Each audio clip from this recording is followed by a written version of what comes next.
Perkenalkan, saya Christopher Stephen Pangdavan dari kelas X MIPA. Sekarang saya akan menjelaskan tentang tugas keterampilan sejarah Indonesia saya, tentang peninggalan Islam dan proses masuknya Islam di Indonesia.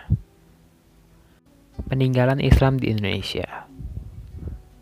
Yang pertama ada Masjid Agung Demak. Masjid Agung Demak adalah salah satu masjid paling tua yang ada di negara Indonesia dan merupakan peninggalan kerajaan Islam di Indonesia. Masjid Demak dipercaya oleh warga setempat pernah menjadi tempat berkumpulnya para wali yang menyebarkan agama Islam di Jawa, dikenal sebagai Wali Songo. Pendiri dari Masjid Agung Demak adalah Raden Patah, yaitu raja pertama dari Kesultanan Demak sekitar tahun ke-15 Masehi. Masjid Ampel adalah sebuah bangunan masjid kuno yang dibangun pada tahun 1421 oleh Sunan Ampel. Yang di dekat masjid ini terdapat kompleks pemakaman Sunan Ampel. Masjid ini pada saat sekarang menjadi objek wisata religi di kota Surabaya.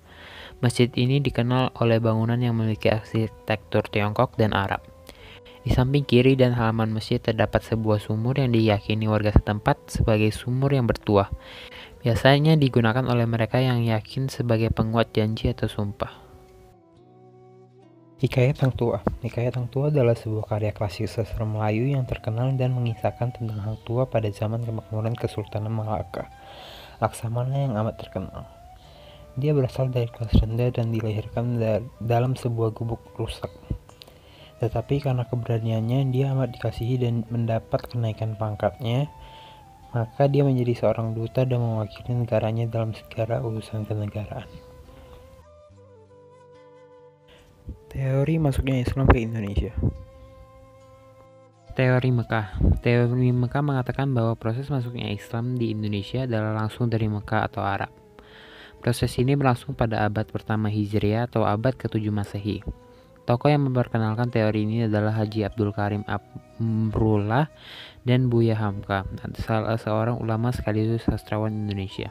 Hamka mengemukakan bahwa Islam berasal dari tanah kelahiran Arab atau Mesir. Teori Gujarat. Teori ini dikemukakan oleh S. Hurgronje dan J. Pinapel. Agama dan kebudayaan Islam dibawa oleh para pedagang dari daerah Gujarat, India yang berlayar melewati Selat Malaka. Teori ini menjelaskan bahwa kedatangan Islam ke Nusantara di sekitar abad ke-13 melalui kontak para pedagang dan kerajaan Samudra Pasai yang menguasai Selat Malaka pada saat itu. Teori ini juga diperkuat dengan penemuan makam Sultan Samudra Pasai Malik Al-Saleh pada tahun 1297 yang bercorak Gujar. Teori Persia. Teori ini dikemukakan oleh Umar Amir dan Hussein Jajadinirat, mengatakan bahwa Islam yang masuk ke Indonesia berasal dari Persia. Pernyataan tersebut didasarkan pada kesamaan budaya dan tradisi yang berkembang antara masyarakat Persia dan Indonesia. Tradisi tersebut antara lain tradisi 10 Muharram atau Asyura sebagai hari suci kaum Syiah atas kematian Husain bin Ali dan tradisi Tabot di Pariaman, Sumatera Barat dan Bengkulu. Teori Cina. Teori ini dikemukakan oleh Slamet Mulyana dan Sumanto Al-Qurtubi. Mereka berpendapat bahwa Islam masuk ke Indonesia berasal dari migrasi masyarakat Muslim Cina dari Kanton ke Nusantara, khususnya Palembang pada abad ke-9, menjadi awal mula masuknya budaya Islam ke Nusantara. Hal ini dikuatkan dengan adanya bukti bahwa Raden Patah, Raja Demak, adalah keturunan Cina. Penulisan gelar Raja-Raja Demak dengan istilah Cina dan catatan yang menyebutkan bahwa pedagang Cina lah yang pertama menduduki pelabuhan-pelabuhan di Nusantara. Jalur-jalur penyebaran agama Islam di Indonesia. Jalur perdagangan. Agama Islam masuk dan berkembang ke Indonesia melalui jalur perdagangan. Hal ini didukung oleh letak Indonesia yang strategis sebagai jalur perdagangan dan bahkan menjadi pusat perdagangan di berbagai wilayah Indonesia. Para pedagang Muslim masuk ke Indonesia untuk berdagang dan juga memperkenalkan Islam kepada masyarakat Indonesia. Jalur perkawinan. Para pedagang Muslim yang datang ke Indonesia untuk berdagang datang tanpa membawa keluarga mereka. Mereka akhirnya menetap di Indonesia dan menikah dengan penduduk lokal dengan syarat harus memeluk Islam terlebih dahulu. Para pedagang Islam yang telah sukses dan menetap di Indonesia yang berhasil mempersunting anak raja atau bupati memberikan keuntungan yang lebih pada perkembangan Islam di Indonesia. Hal ini karena mereka memiliki pengaruh untuk mengajak rakyatnya untuk memeluk agama Islam. Jalur pendidikan. Perkembangan lembaga pendidikan pesantren yang lebih mengutamakan pendidikan agama dengan menyediakan tempat penginap bagi para muridnya, membuat perkembangan Islam di Indonesia semakin pesat. Hal ini disebabkan banyaknya minat masyarakat yang ingin menimba ilmu di pesantren. Murid-murid pesantren yang berasal dari berbagai daerah dan telah menyelesaikan pendidikannya kemudian mengajarkan agama Islam di daerah asalnya. Melalui jalur pendidikan inilah, Islam dapat menjangkau pelosok-pelosok daerah di Indonesia.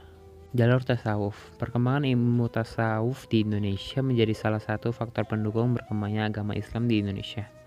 Tasawuf merupakan ajaran ketuhanan yang bercampur dengan hal-hal yang berbau magis yang memudahkan ilmu tasawuf diterima oleh masyarakat Indonesia yang pada saat itu masih banyak menganut sistem kepercayaan animisme dan memeluk agama Hindu maupun Buddha. Jalur dakwah. Wali Sanga merupakan orang-orang yang memiliki peranan penting dalam penyebaran Islam di Pulau Jawa. Wali Sanga merupakan orang-orang yang memiliki tingkat pengetahuan agama Islam yang sangat tinggi, sehingga mereka tidak hanya mengajarkan Islam melalui kajian ilmu, melainkan melalui contoh perilaku yang berlandaskan agama Islam. Jalur kesenian. Islam masuk dan berkembang di Indonesia melalui jalur seni budaya, antara lain seni bangunan, seni pahat, seni musik, seni tari, dan seni sastra, yang disesuaikan dengan adat dan kebiasaan masyarakat sebelumnya, sehingga dapat dengan mudah diterima oleh masyarakat. Mengapa Islam diterima dengan baik di Indonesia? Yang pertama, Islam masuk dengan damai. Yang kedua, Islam tidak mengenal lapisan sosial atau kasta. Yang ketiga, syarat masuk Islam yang mudah. Dan yang terakhir, penyebarannya menyesuaikan dengan tradisi masyarakat sekitar. Terima kasih sudah menonton, semoga bermanfaat.